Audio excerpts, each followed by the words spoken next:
The fence post splintered under Jake's hammer, and he cursed under his breath. 3 weeks he'd been working the Henderson ranch, fixing what years of neglect had broken, and every day felt like an argument with the land itself.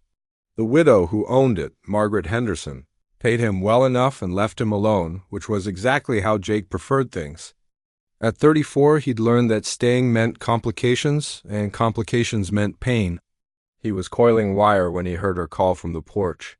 Margaret stood there in a faded blue dress, her dark hair pulled back, her face showing the kind of beauty that grief had carved into something deeper.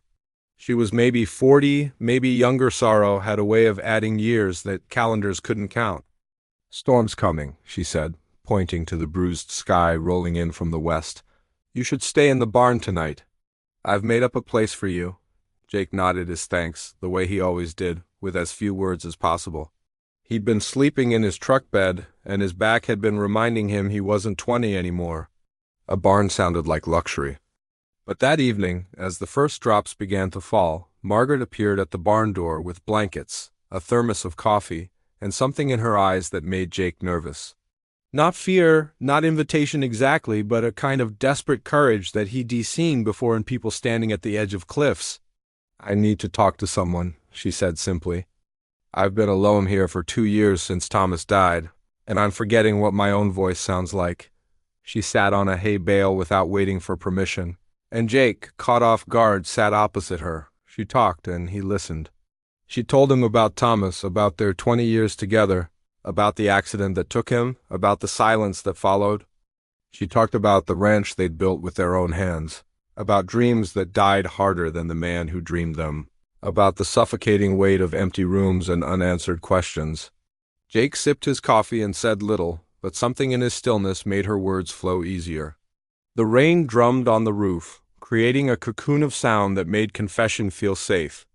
When she finally stopped, she looked at him with those dark eyes and said, "Why do you never stay anywhere, Jake? Everyone in town says you're a good worker, but you never last more than a month or two." He could have deflected. Should have. Instead, he heard himself say, "Because staying means caring, and caring means losing. I learned that lesson young enough to make it stick." Margaret nodded slowly, like he'd confirmed something she suspected. Then she stood, and her hands went to the top button of her dress. Jake's heart lurched. "What are you doing?" Her fingers trembled, but her voice stayed steady. "Will you stay if I undress?" she asked. "Will you finally be like every other man who's come through here since Thomas died, who looks at me like I'm some lonely woman desperate enough to make bad choices?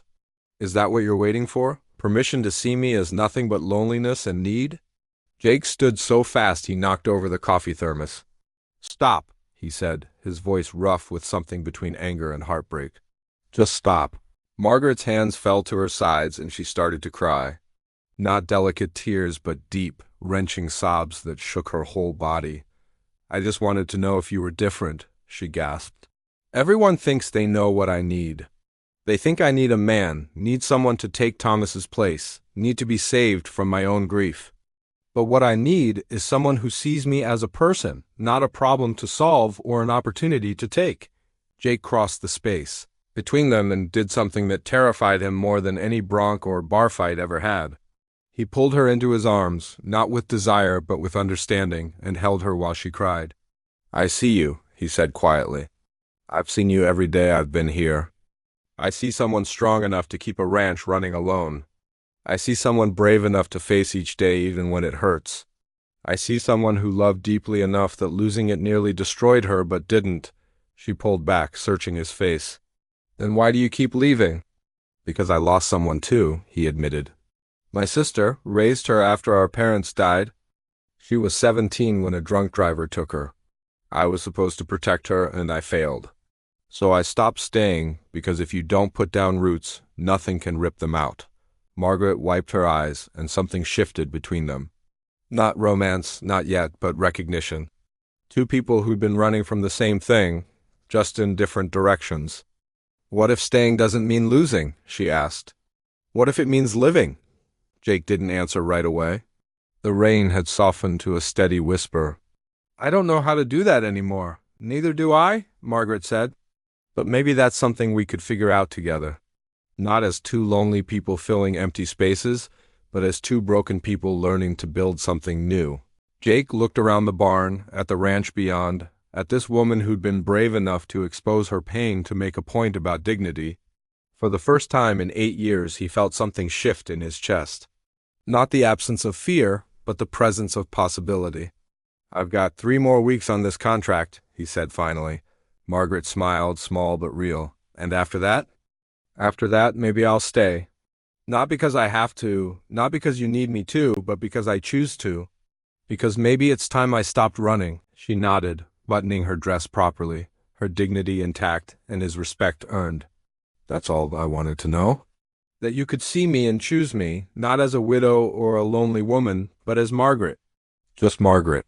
That night, Jake slept in the barn, but his dreams weren't haunted by loss. And the next morning, when he returned to mending fences, the work felt different.